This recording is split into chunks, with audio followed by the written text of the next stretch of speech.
నేను కాంగ్రెస్ నుంచి కోపంగా బయటకు వచ్చేశాను రా. కానీ ఆలోచించి చూస్తే నా శత్రువు కాంగ్రెస్ కాదు, నా శత్రువు కుల సమస్య. ఆ కులాన్ని ఎదిరించాలంటే దాన్ని బోధించే పురాణాల్ని శాస్త్రాల్ని ఎదిరించాలి, మతాన్ని ఎదిరించాలి, అసలు దేవుణ్ణి ఎదిరించాలి. నా ప్రధాన శత్రువు కులమేనండి.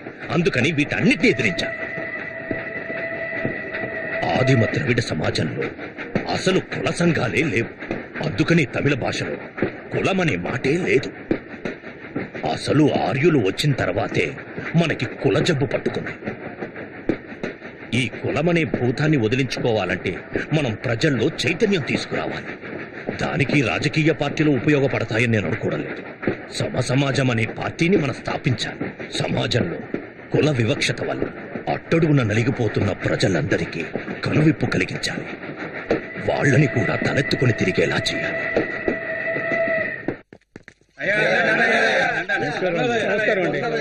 నమస్కారం అయ్యా, మీరు మా ఊరు వచ్చినందుకు చాలా గర్వపడుతున్నాం. సంతోషం. రెట్టమలే అయ్యా, ముందు మన ఆశయాలను దళితవాడ నుంచి ప్రారంభం. ఇక్కడ దళితవాడ ఎక్కడుందండి? ఏమిటి దళితవాడ? ఏంటన్నా? బ్రాహ్మణుని ఎదిరించడానికి వచ్చాడనుకున్నాం గాని ఈయన పద్ధతి చూస్తుంటే శూద్రుడు దళితులు ఒక్కటిగా ఉండాలని చెప్పేలా ఉన్నాడే. అవునయ్యా, అందరూ ఒకటిగానే ఉండాలి. మీరిద్దరు మాత్రమే కాదు, మాల, మాదిగ, గౌడ్లు, యాదవులు, పద్మశాలీలు, పెరికిలు, ముదిరాజులు అందరూ ఒకటిగానే ఉండాలి. శాస్త్రంలో మనందరినీ శూద్రులు అని రాశారు. శూద్రులైనా పర్వాలేదు, అస్పృశ్యుల కంటే పైన ఉండాలనుకుంటున్నారు చూడండి. అది మూర్ఖత్వం అంటే. పదండి.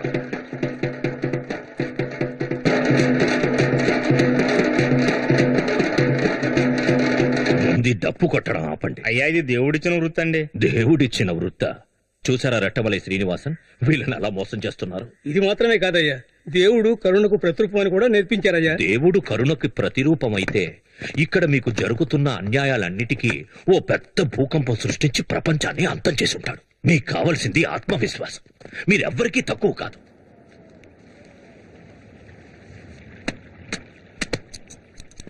కుల వృత్తి చేసే వాళ్ళందరూ ఆ పనులు అలాగే ఆపే. ఇట్లాంటి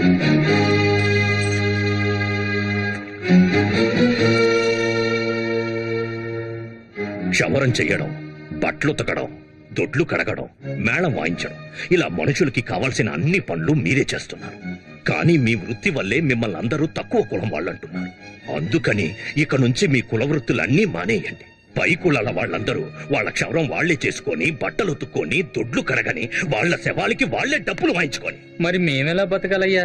ఇక్కడ బతకలేకపోతే పట్నాలకి వెళ్లి కుల ప్రసక్తే రాకుండా పని చేసుకుని బతకండి. అది కుదరకపోతే మలేషియాకో సింగపూర్కో వెళ్లి పని చేసుకుని పైకి రండి.